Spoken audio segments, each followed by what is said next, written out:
Camera 2. Give me a sec.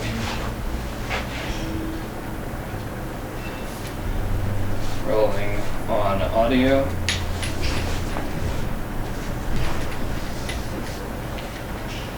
Alright, we're good. Thank you for joining us today, Omar and Carlo. It is a privilege and honor to talk to both of you today, and thank you for the opportunity, and it's a pleasure to be at Humber College today. Thank you guys. To start off as an icebreaker, what does basketball mean to the both of you? I've been playing basketball since 8th grade. I just really enjoyed playing. When I became a teacher, I just wanted to give back, and I wanted to be part of the game still. Just love the game. For me, basketball is, they like to say it's life, but for me it's family, it's people. Being around a lot of people and winners and like-minded competitors, the game has given me so much, and I just want to give back to it as well. Absolutely. I love both of your answers, and you two have been part of the basketball culture for so long. Where does that passion for coaching basketball come from? Comes back to the love of the game, really. Working with, I started in high school, right? So working with kids, and now having the opportunity to work with men at Humber College, I love it. Yeah, the passion for basketball for me just comes from wanting to be competitive.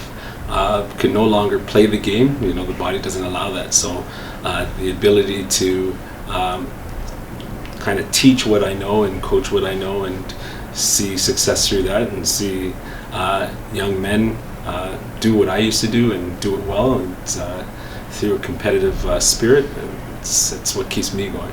Thank you guys for your answers. I appreciate it. And we're talking about basketball specifically in Brampton. It's impossible to go without mentioning Campion Uville. I apologize if I butchered that.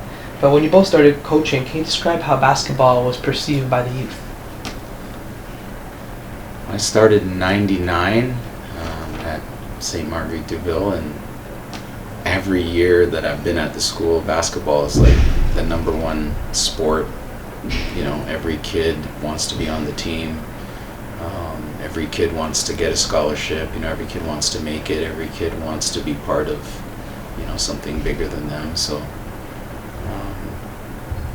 still to this day, even with all the prep school stuff happening, kids at the school still have that sort of ideal, that goal. So. Yeah, and I would just echo that same message at our school. The passion for the game, the love for the game, the hype, right? All the players that have come before them, some of them, sometimes it's siblings or cousins or family friends, they want to be a part of that success. And it's unfortunate that the game has kind of, gotten away from the high school and now to the prep school, but you still have some grade 9s, some grade 10s that have that same passion and beg me to coach every single day, but I just don't have that same time like I used to. So I feel bad, but the passion is still there in the high school system for basketball, especially for the younger grades. I still coach junior basketball at my high school because my son is attending the school now. So I'll coach until he either moves on to prep school or graduates. I like that, and I appreciate both of your answers. Truly, the stepping stone to attaining a basketball career. You always have to go through high school. I'm sure players hold their heart on their sleeve and always remember those experiences for what it is. Absolutely. And although you two are working towards the same goal here at Humber, that wasn't the case in the high school scene. When, as you guys mentioned, St. Marguerite to Uville and St. Edmund Campion faced off 4 times from 2008 to 2015. The rivalry that was present between both teams was first for basketball in Brampton. What would you both say that meant for the basketball landscape within Peel region? Well, I'll just start because the landscape of basketball when I started teaching in 2008 was crazy. It was awesome. I was coaching junior basketball at the time, and Campion versus Deauville was the thing.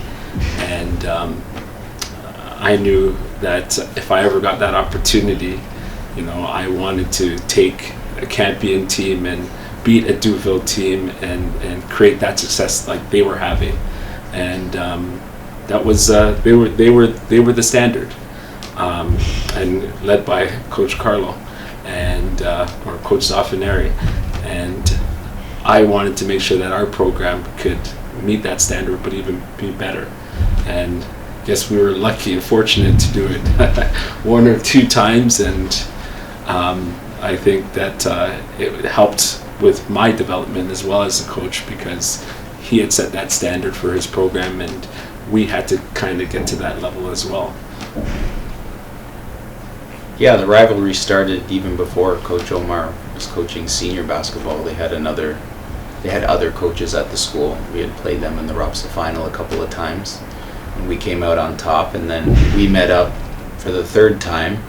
We were able to come out on top by 2, and then the fourth time he was able to take the championship from us in a 2-point game, 1-point game. So it was, it went on for probably about 5 or 6 years. The rivalry was intense, and then things changed a little bit, just based on people. Coach moved on to Humber, and I stuck around at DeVille for a few more years and took a few more beatings from Campion, and gave a few at the same time. So, but it's completely different now. Campion doesn't even have a senior team now. No. So, yeah, it's changed a lot. Changed a lot. As a follow-up question, do you guys hold or share specific memories that stick with you today from that rivalry? My memory is always the close games that we had, and me always trying to figure out, what it was going to be to try to beat them. So there was a game where they were playing slow, so I said, you know what, let me play their game, play slow. And we had lost by, I think, 1 or 2 points. It was the lowest scoring game that we've ever played. And then next time I was like, okay, let me figure it out, let's play fast. And every time we learned a little bit more about their program and about, coaching style and about his players. And eventually you kind of figure it out, and we have nothing to lose, right? They're the victors most of the time, and so we were always hungry, maybe hungrier. And so finally did it and felt good. Those are my memories. I think for me it was like we're here now together because of the friendship that we developed over the years, playing against one another, just always talking about what we were going to try to do, and going out after games. We would go out after games, we'd play each other and have a meal and just talk and laugh, and just that was the best part, because when he asked me to come here and work, like, it was a no-brainer for me, because we had that friendship too, right? Like, you wanted to beat each other on the court, but then off the court it was respect. So yeah, well, I had the respect for what he had done at Deauville and the integrity of his program, and the amount of players that they got out to the next level. Well, I think it's truly a full circle moment, and really cool that you guys are here today in the basketball program at Humber College, and we're lucky to have you for sure. Two different types of experiences and 2 different types of play styles coming together. I guess speaking on NBA players, Carlo, you had the privilege of coaching some very successful players such as Tristan Thompson and the late Kenny Ejim, among other players. Can you describe what the talent is like among the athletes in Brampton? wow. AJ Lawson actually played at Deauville for 1 season as well. He's now with the Minnesota Timberwolves.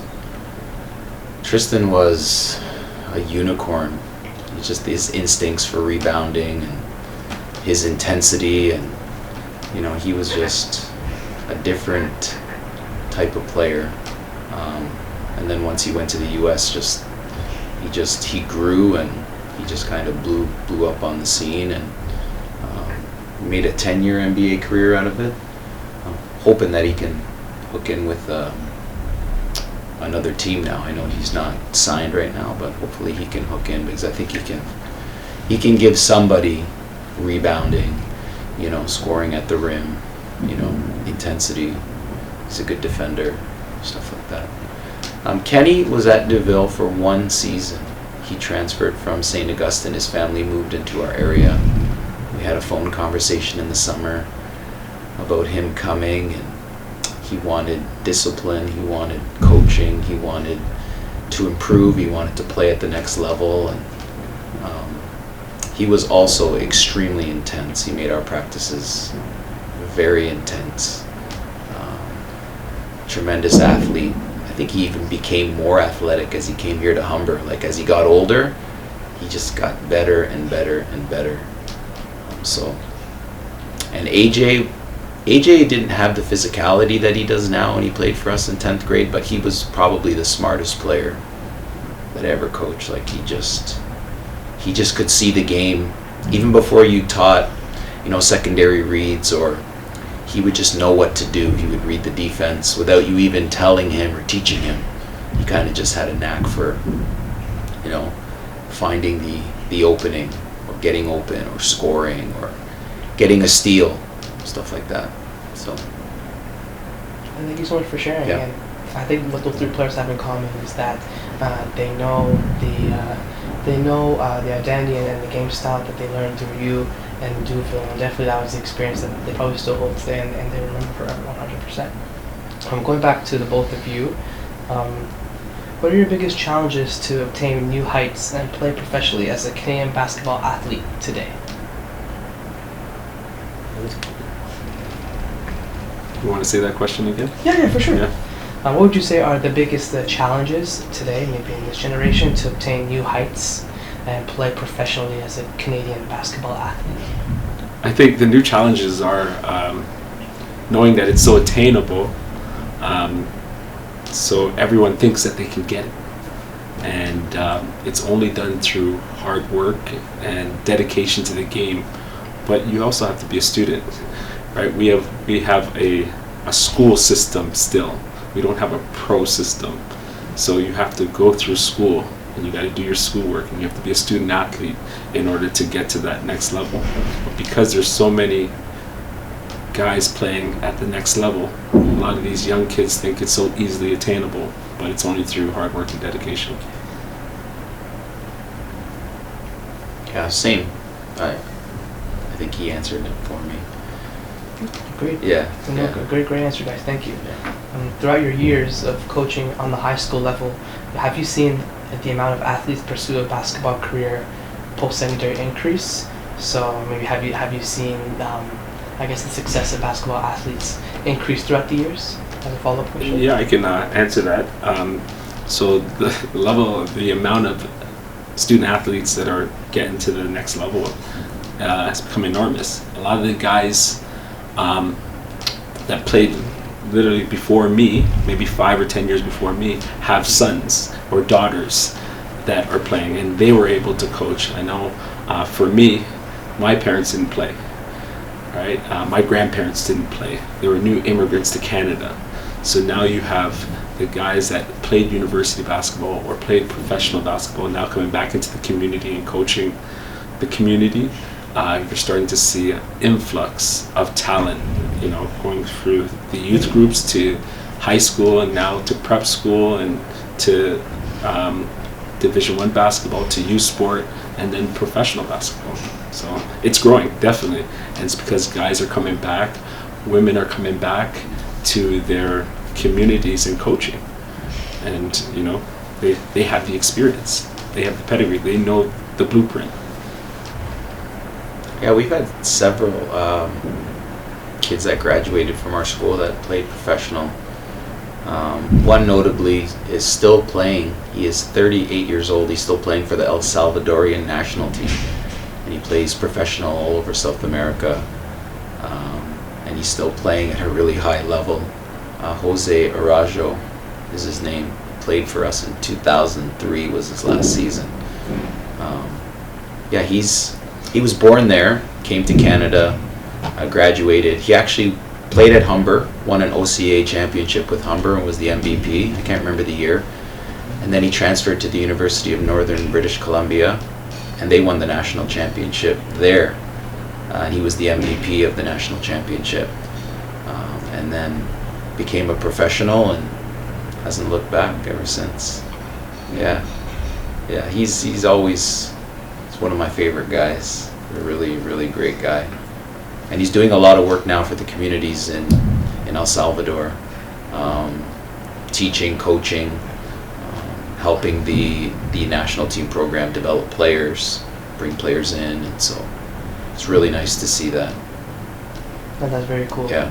That's very cool, and I think we're always going to see those diamond in the rough players that put in the work and the hard work and the dedication, the commitment to strive for greatness, and do what they got to do to create a basketball career for sure. This question is for Omar. Before your coaching days, you played on the court on a high level, playing on Team Ontario during your youth, and playing 5 years at Laurier as a starter. Yep. How has the game grown from your playing days to your current coaching position today? How's the game grown? It's grown tremendously. Like I was saying before in my last answer,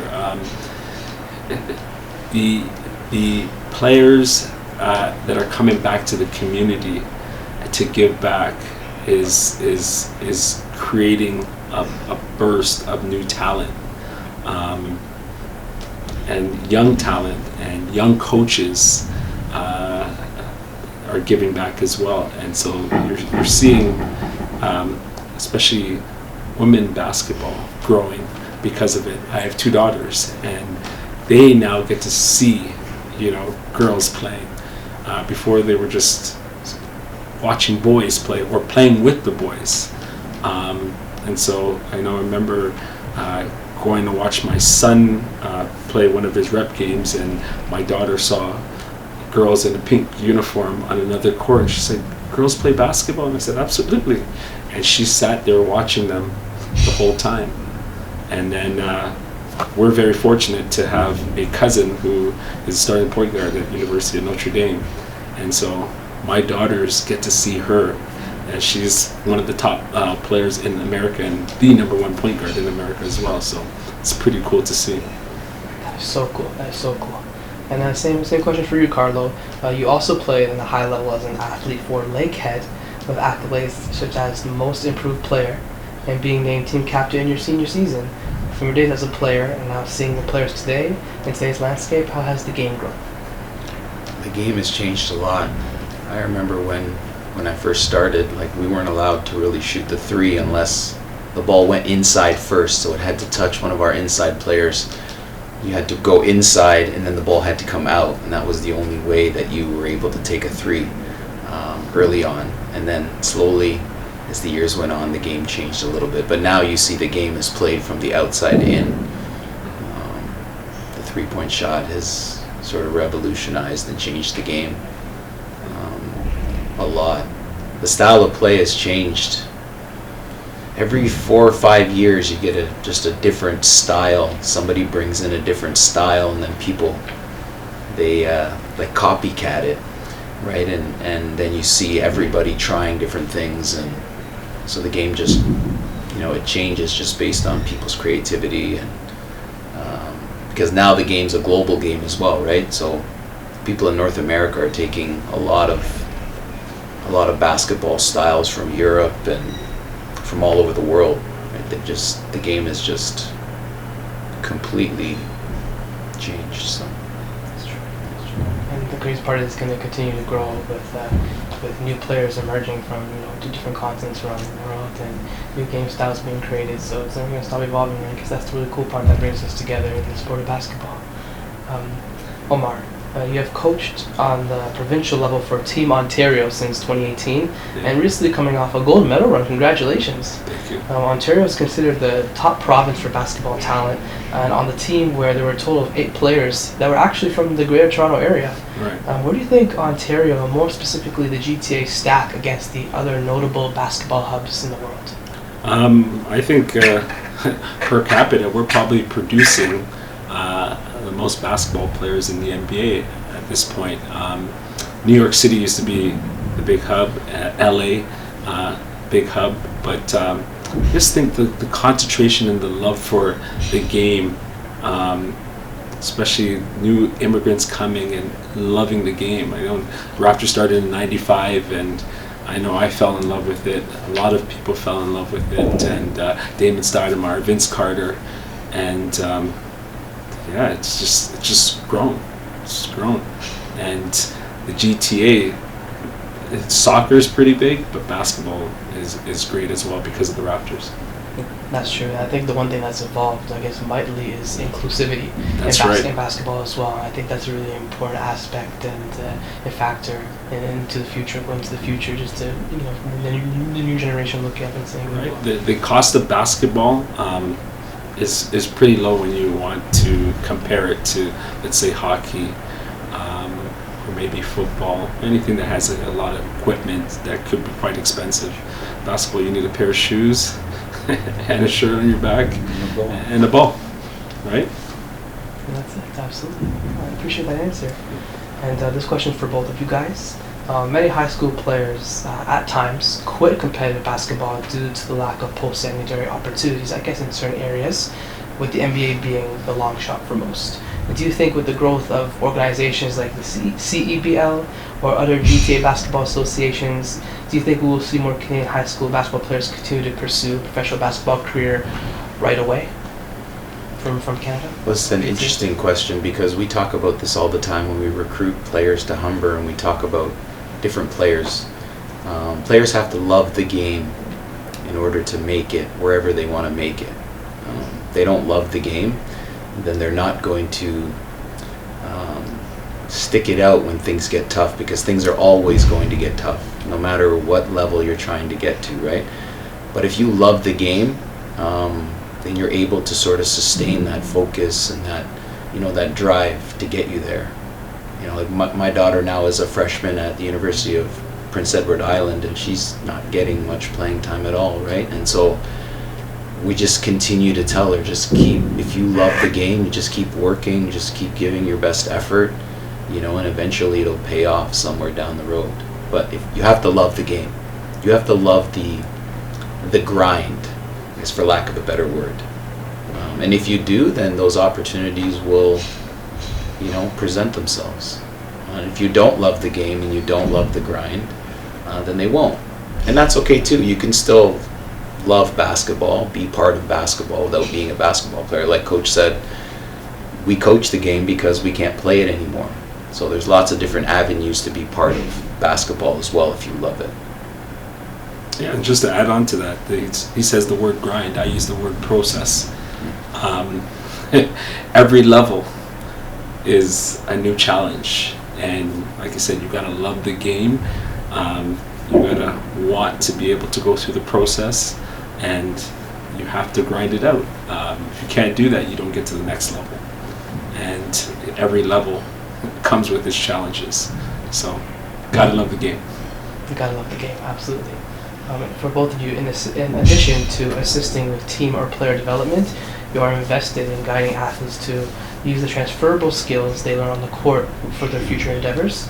And both of you as coaches in the GTA, what valuable lessons do you teach athletes when attempting to obtain a career in basketball? Maybe a word of advice both of you give? Right, so you said the word teach. So we're both teachers. And so we teach life skills that go beyond the basketball court. So showing up on time, making sure you respect people's time, valuing yourself, right? You have a value, right? What can you bring to the table? Make sure you're always bringing your best foot forward, because we need that type of effort, right? You got to have a winning mentality. You can't come in to any workplace with a losing mentality, because it's not profitable, right? It's not effective. And so when you're in a team setting and team environment, we need winners. We need people that care about everybody else around them, not just themselves. And so these are the things that we try to teach as educators and as basketball coaches.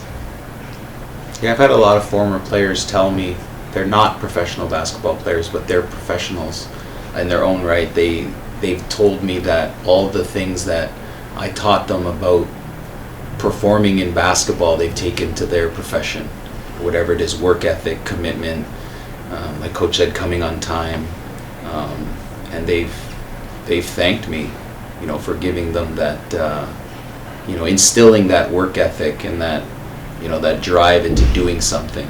So they weren't successful as basketball players, but they found a profession that they love, and they've put their heart and soul into it. And so all of the skills are transferable that you learn in basketball. So yeah, and I think it's a bonus for players to have guidance and coaches and teachers like you two who have been in the industry for so long, willing to share your knowledge with one another and help them advance into their career and their overall athletic development. As you mentioned the Toronto Raptors earlier. It's well known that the Raps ushered a new generation of appreciation for basketball. How have you seen the game grow due to the Raptors, or how have they been a prime influence for upcoming GTA high school basketball athletes? Well, I think the Raptors coming to Toronto in 1995 gave kids like real hope, because back in my day there wasn't much hope for you to get a scholarship and make it to the NBA. And then as soon as 95 came, kids were sitting in the stands and kids were seeing it, up close. And it really gave them, a real, what's the word? I guess just real hope and faith that they could actually make it. And then kids started making it. And so now it's like an actual, like Coach said, an actual real goal for kids in Canada to become NBA players. I mean, we have the second most NBA players in the world in the NBA, right? So that's a credit to the people that put in the time, and it's credit to the players that chase their dream and work hard and try to set a good example for the younger generation coming up.